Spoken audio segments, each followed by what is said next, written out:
ಯುದ್ಧದಿಂದ ದೇಶದಲ್ಲಿ LPG cylinder ಅಭಾವ, ಬೆಲೆ ಏರಿಕೆ ಕೇಂದ್ರ ಸರ್ಕಾರದ ವಿರುದ್ಧ ಸಚಿವ ಶಿವರಾಜ್ ತಂಗಡಗಿ ಆಕ್ರೋಶವನ್ನು ವ್ಯಕ್ತಪಡಿಸ್ತಾ ಇದ್ದಾರೆ.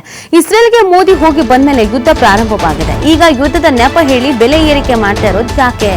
ಡಾಲರ್ ಎದುರು ರೂಪಾಯಿ ಮೌಲ್ಯ ಪಾತಾಳಕ್ಕೆ ಕುಸಿದಿದೆ. ಅಂದು ಬಾಯಿ ಬಡ್ಕೊಳ್ತಾ ಇದ್ದ ಬಿಜೆಪಿಗರು ಈಗ ಎಲ್ಲಿದ್ದಾರೆ?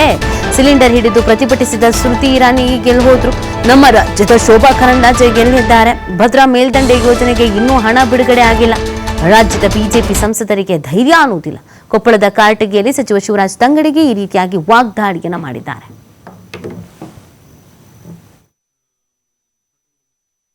ಇಸ್ರೇಲಿಗೆ ಮೋದಿಯವರು ಹೋಗಿ ಬಂದು 2 ದಿವಸಕ್ಕೆ ಯುದ್ಧ ಪ್ರಾರಂಭ ಆಗೈತೆ. ಹೌದಾ? ಈಗ ನನಗೆ ಮೊನ್ನೆ ಯಾರೋ ಒಬ್ಬರು ಸ್ಟೇಟ್ಮೆಂಟ್ ಮಾಡಿದರು. ನಾನು ಔಷಧಿ ಮಾತಾಡಿದ್ದನ್ನು ಕೇಳಿದೆ. ನಮ್ಮ ಹತ್ರ 7 ರಿಂದ 6 ತಿಂಗಳ ಆಗಷ್ಟು ಪೆಟ್ರೋಲ್ ಮತ್ತು ಡೀಸೆಲ್ ಸ್ಟಾಕ್ ಐತೆ ಅಂತ ಹೇಳಿದ್ರು. ಹೌದಾ? ಇದು ಮಾಧ್ಯಮದಲ್ಲಿ ನೀವೇ ತೋರಿಸಿದ್ದು. ಯಾಕೆ ನಮ್ಗೆ 2 ರೂಪಾಯಿ ಜಾಸ್ತಿ ಆಯ್ತು? 6 ತಿಂಗಳ 7 ತಿಂಗಳ ನಮ್ಮ ಹತ್ರ ಸ್ಟಾಕ್ ಐತೆ ಇರೋದ್ರಿಂದ ಯಾಕೆ ನಮಗೆ ಪೆಟ್ರೋಲ್ ಮತ್ತು ಡೀಸೆಲ್ ರೇಟ್ ಜಾಸ್ತಿ ಆಯ್ತು? ಯಾವ ಕಾರಣಕ್ಕಾಯ್ತು? ನೀವು ಹೇಳಿದ್ದಲ್ಲಪ್ಪ, ನೀವು ಸ್ಟೇಟ್ಮೆಂಟ್ ಮಾಡಿದ್ರಿ, ನಂದಲ್ಲಿದು, ನಾನು ಹೇಳಿದ್ದಲ್ಲ. ಬಿಜೆಪಿ ಸರ್ಕಾರದಾಗಿರುವಂಥ ವಿದೇಶಾಂಗ ಸಚಿವರು, ಪೆಟ್ರೋಲಿಯಂ ಮಿನಿಸ್ಟ್ರು, ಅದಕ್ಕೆ ಸಂಬಂಧಪಟ್ಟಂತ ನಾನು ಮಾಧ್ಯಮದಾಗ ನೋಡಿದ್ದು. ಸ್ಮೃತಿ ಇರಾನಿ ಫಸ್ಟ್ಗೆ UPA ಗೌರ್ಮೆಂಟ್ ಇದ್ದಾಗ ಇದನ್ನೇ ಹೊತ್ಕೊಂಡು ಆಡ್ತಿದ್ಲು, ಗ್ಯಾಸ್ ತಲೆ ಮೇಲೆ ಇಟ್ಕೊಂಡು ಆಡ್ತಿದ್ಲು.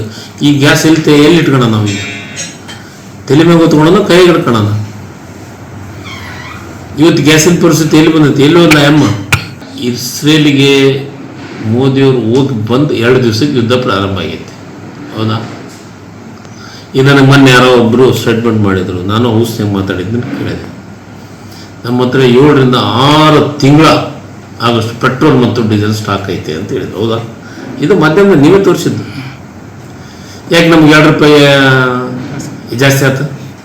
6 ತಿಂಗಳ